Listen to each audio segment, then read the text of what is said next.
ఏమ్మా ఆగు, ఆ నీళ్లు ముట్టుకోవడానికి వీల్లేదు. అదేమిటి? ఈ నీళ్లు మేము వాడుకోవడానికి కాకపోతే ఇంకెందుకు?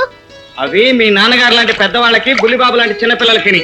ఏ నేను వాడుకుంటే తప్పున్నారా? చక్కటి ఒళ్ళు ఉంది, ఒంట్లో శక్తి ఉంది. నీకు కావాల్సిన నీళ్ళు దొరకలేవు. నీళ్లు తోడుకునే అలవాటు నాకు లేదు. నాకు మాత్రం అలవాటు ఉందేమిటి?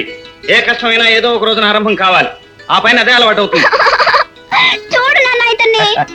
అతను చెప్పింది కూడా నిజమే కదమ్మా. అతను చెప్పింది కూడా నిజమే. నువ్వు కూడా చేరి తాళమే. చూడు, నేను ఈ నీళ్ళే తీసుకుంటాను. ఎవరు అడ్డొస్తారో చూద్దాం. నాకు ముష్టి వాళ్ళకి దానం చేయటం అలవాటు. నీకు ఈ నీళ్లు దానం చేశాను అనుకుంటాను, వాడుకో. చిచి, నీ ముష్టి నీళ్లు నాకేం అక్కర్లేదు. నేను తోడుకుంటాను. ఇదో శేఖర్, అటు చూడు, ఆడపిల్ల ఎలా కష్టపడి నీళ్లు తోడుకుంటుందో. నువ్వు ఆడదానికంటే కన్నా కష్టం అనుకుంటే ఈ నీళ్లు వాడుకో. చచ్చా, అవే మాటలే. నేను మగాడిని చలాయ్, ఇందులో నీళ్ళు పోయి. పాస్తా నీళ్ళు నువ్వే తోడుకోబా.